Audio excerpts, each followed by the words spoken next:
gentlemen for putting this together.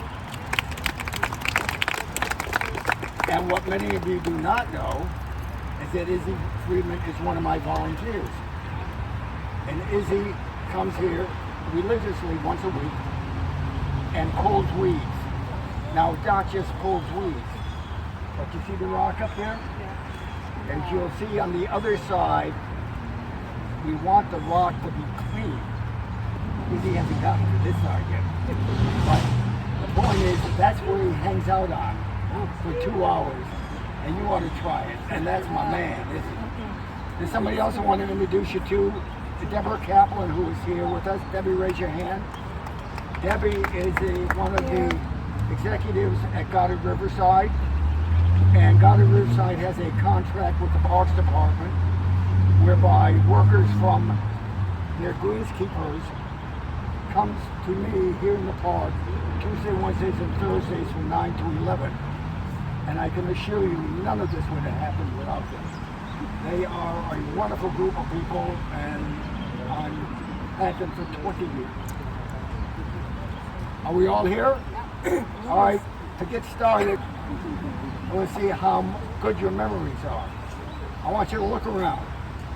Sky, the river, the apartment buildings over at Riverside, the trees, the flowers, and everything else, and see how much you could hold in and remember for just a minute. Look around, and now comes the big question. It's 90 years ago, 1933. I'm about to celebrate my first birthday.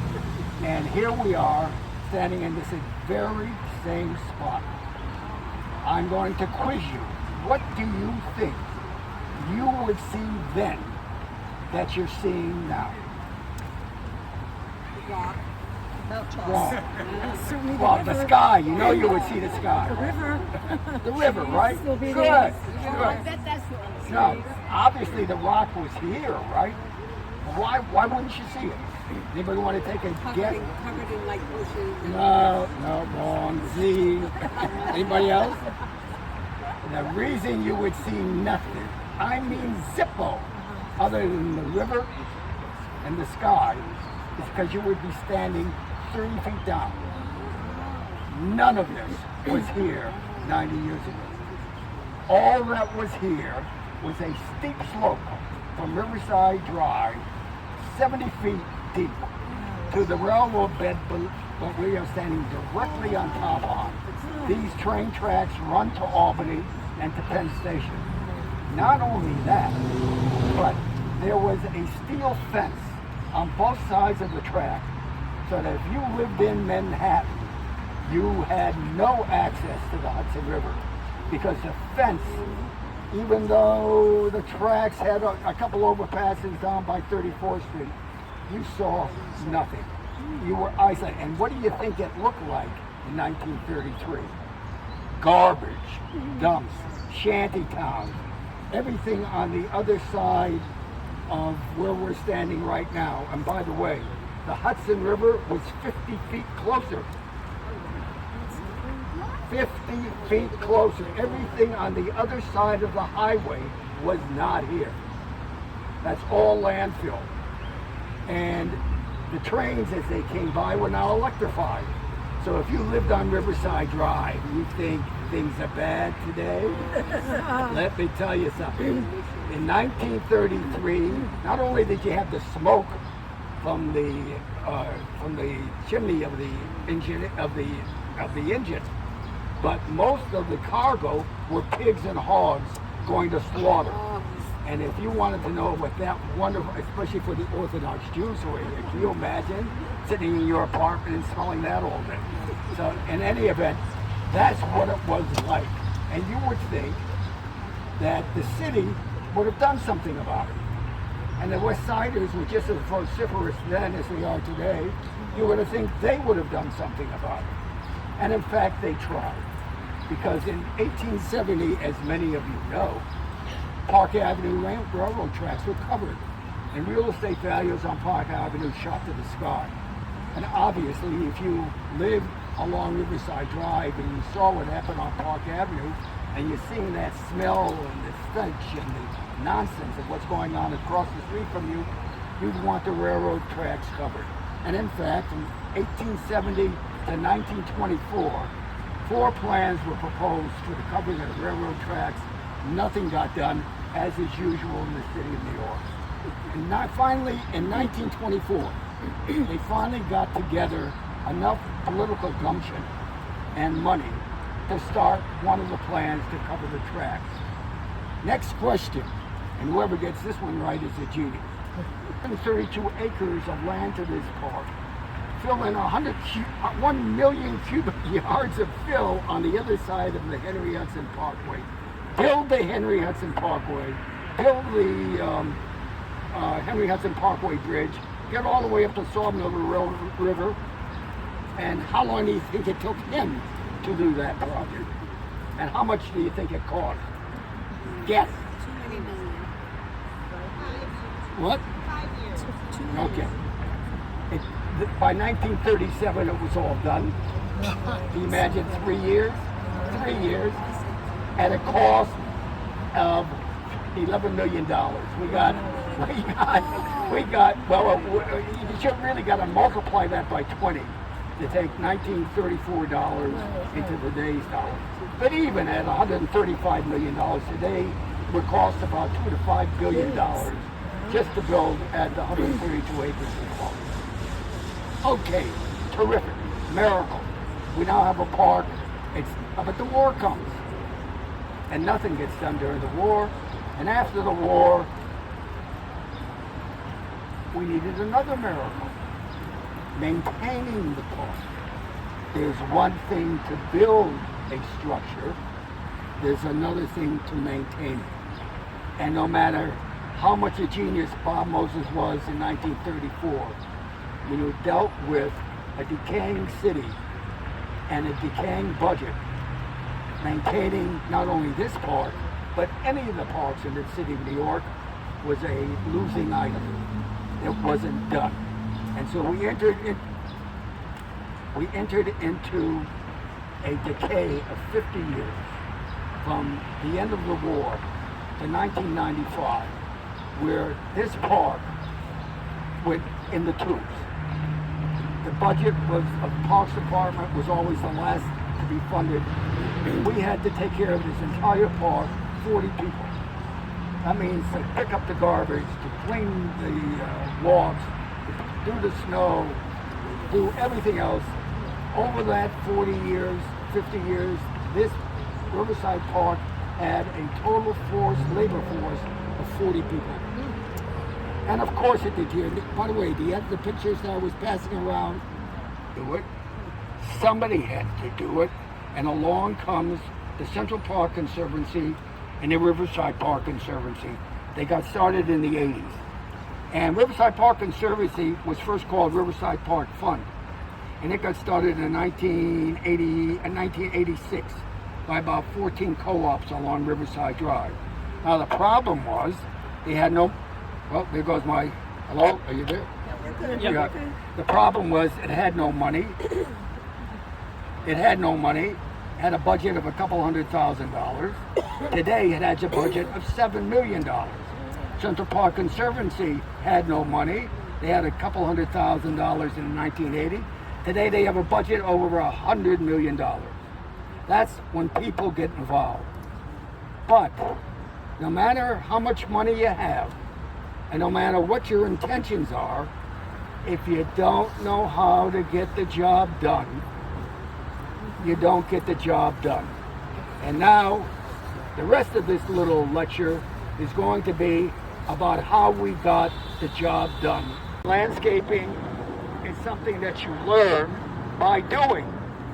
You see what works, what doesn't work. And that's the only way you can get something done. So for example, when I started here in 1991, I came to the Riverside Park Fund at the time. By name, Stanley Zabar was on the board. He knew that they needed to get funds to restore the plaza and to do the beds. And he knew because he was a client of my office, and I had a garden out in the back of my desk. He knew that I was a sucker for taking care of this place. And so he got me involved. They handed me these 5 beds to play with. And if you are given an opportunity to play with something like this, and it's your hobby and your life's work, obviously it works. Now let's go back over here and I'll show you how we did this area. And understand what I'm about to tell you. Come around, everybody. Come on over, everybody, please. Come on, move.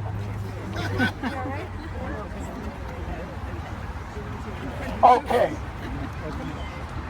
When you're a landscaper and you're given a project, the first thing you got to decide to do is what you want to plant there. But without planting, you have to have a design. And between the design and the plants will determine design. And if you're working in a public park, you're limited as to what you can work with, because the park in and of itself gives you a lot of problems. People run back and forth and up and down. You can't control it. Weather, water, there's thousands of problems. So the first thing you want to do is work with a plant list that helps you solve the problem. The plant must work. So what are the criteria for a plant? It must be able to take drought. It must be able to be in sun or shade. It must look good for a long time. You don't see any peonies here, for example. And the reason you don't see peonies, they flower for 10 days. Who wants in a public park something that flowers for 10 days? You want something that looks good for 6 months.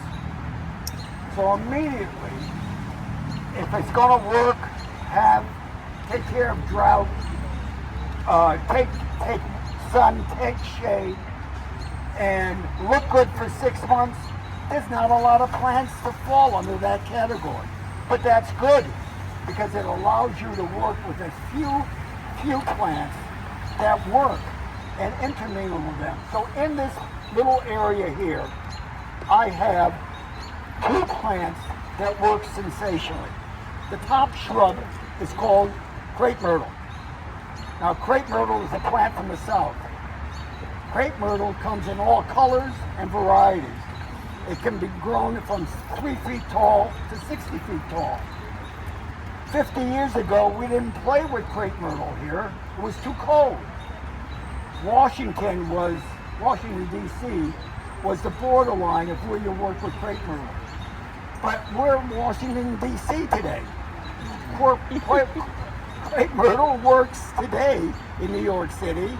And in fact, if you take the West Side Highway going south and all the new plantings along the West Side Highway, guess what? They're crepe myrtle. Well, I've been working with crepe myrtle here for 25 years. Secondly, how do I work with a plant?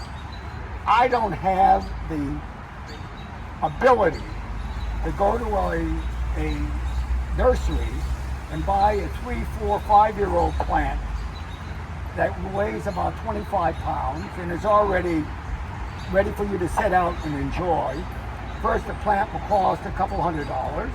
It's too heavy for me to lug around. And I'm working by myself or with the guys from Greenskeepers. Forget it, we can't work with it. So I start with cuttings or seedlings. When I had my house in Westport, I propagated my own stuff. When I'm here, I propagate it right here in the park, and I'll show you how we do it. But the point is, I can buy a tray of 32 crepe myrtles for $2 a plant. $60, I have 32 plants. But they're too small to set in the park, so we set up a little nursery originally in front of the rocks up there, which I'll show you, and now we have it down below to grow our own plants, plant them out about 3 years later, and you will find that, for example, that this crepe myrtle was originally put here in 2006. And it only grows 3 feet tall. We cut it to the ground in the fall after it blooms and after it loses its leaves, and it starts again every year. Right underneath the crepe myrtle is a plant called a hellebore. See the big green leaves? That to me is the best plant of all plants that have ever been grown at any time. And it's not only my opinion, but the plant societies in Europe call the hellebore the #1 perennial of all time. About this crazy plant with the big green leaves to make it a #1 perennial of all time. First, it stays green all year. And even though it's a perennial and it loses those leaves, it gradually loses those leaves and replaces them in the early spring. So you don't even know it's losing its leaves and getting new leaves. Secondly, it flowers for 3 months. And you know the 3 months it flowers in? February, March, and April. My God, this is the only park in America that is full of flowers in February, March, and April. I have over 5,000 hellebores. You got to realize, as we may do this tour, this garden stretches from 79th Street to 86th Street, all along the West Side Highway. You go down the stairs and you walk another 100 yards going up the path, and you will see a planting along the whole side. And then we have this whole side of Mount Tom. And of course, the original plantings right here in the Warsaw Ghetto Memorial. They're very slow. Let's go. This is what he's like to us. I can't believe how nobody moves. This is how he is. That's how he treats me every time. Yeah, this is how he treats children. Okay, come on, everybody. I want you to see what a hydrangea can really look like. Now, this is the third plant I work with. Crepe myrtles, hellebores, and hydrangeas. Why do we work with hydrangeas? Now, have you learned from the lecture so far? What must the plant be able to do? Anybody want to volunteer? Drought resistant. Good, drought resistant. Next. Bloom for a long period of time. Long period of time. What else? Disease resistant. Disease resistant. Disease resistant, right. Look beautiful. Shade. And look beautiful a long period of time. And not only that, be able to survive for 100 years where I put it. Now this plant, hydrangeas are magical. Everything from the name, you wouldn't think it would fit that category, because hydrangea means water, right? However, I have learned, contrary to what all the books say, that hydrangea is a magical plant. For example, it propagates by seeds, and the seeds can drop in crevices and produce a plant, and the plant will actually grow out of a wall. So if a hydrangea seed, I mean it's a emaciated plant, but if the plant naturally can withstand living inside a wall that has no soil or moisture, and it only gets it by the drops, obviously it can handle drought, right? Okay. I want you to know of the maybe 5,000 hydrangeas that are in this park, in this area, probably half of them came there by seed. And so, come with me. I love the tall ones. Right here. Yeah. If you look right down here, I know, other ones. this plant is a hydrangea from seed. I didn't put it here. What happened was, about 10 years ago, I saw a tiny little hydrangea plant sticking up in the ground. I hadn't put it there, God put it there. The wind from the seas, the problem, you hear all the time about a plant not being fertile. And so when it usually hybrids, that they breed for the flower, breed for this and that, or the next thing, it isn't fertile, and so they can't cross-pollinate it. They only can do it by cuttings. However, I learned about hydrangeas, no matter how much they breed for this or that or the other thing, they're still fertile. And so, as I work here, and I see a plant popping up, we leave it alone. But I recognize through the leaf what it is. Now, the nice thing about modern technology, all of you can have that same ability to recognize a plant by the leaf. All you have to do is download the app, and there are plenty of them. You take a picture, and it'll tell you what the plant is. So there's no excuse. No excuse whatsoever when you walk through the park not knowing what you're looking at. And people ask me to label the plant. They're crazy. Why would I label the right place? Labels detract from the beauty of the park. Right? You don't want labels, you don't want fences, you don't want to. You want nature, you want stuff to look good. Come. They have a question. Wait till everybody comes. So everybody can hear the question. For those of you who are tired, sit on the bench, sit on the fence.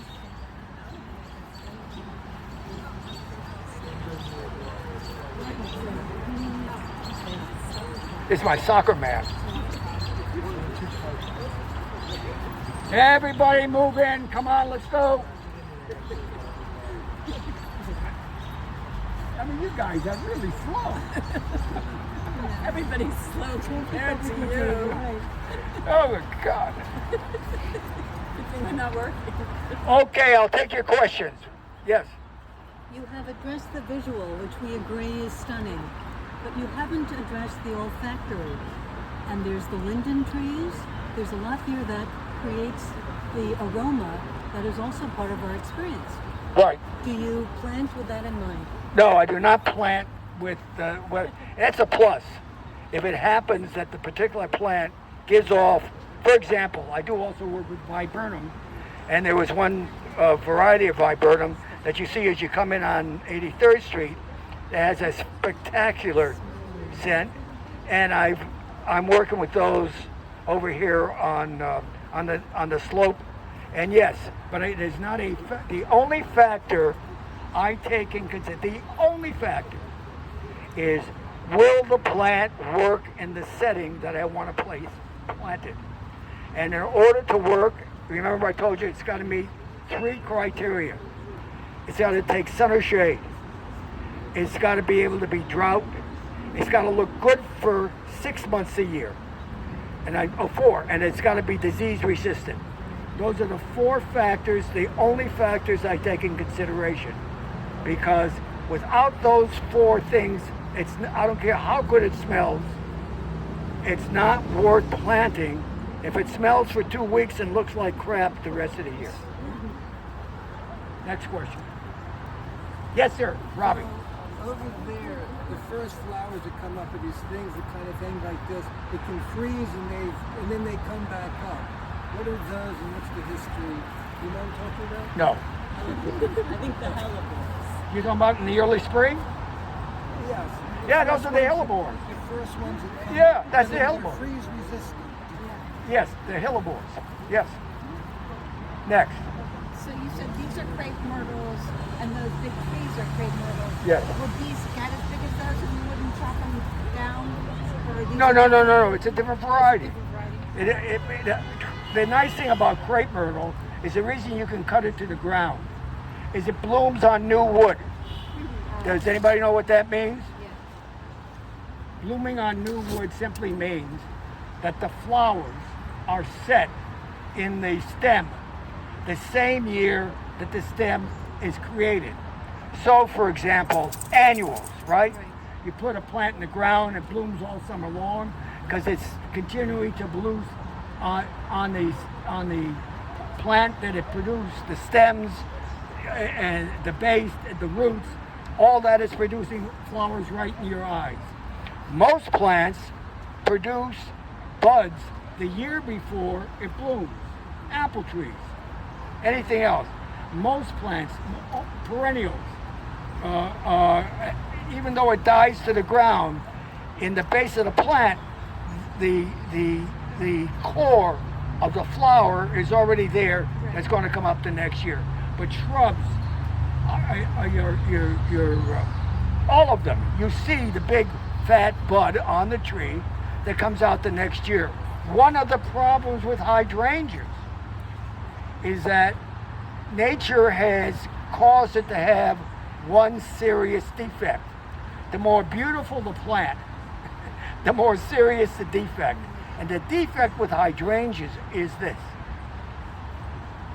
They are very sensitive to warmth, which means that if we have an Indian summer for just 3 days, the buds of the hydrangea that would form to form the flower for that spring start to swell with water.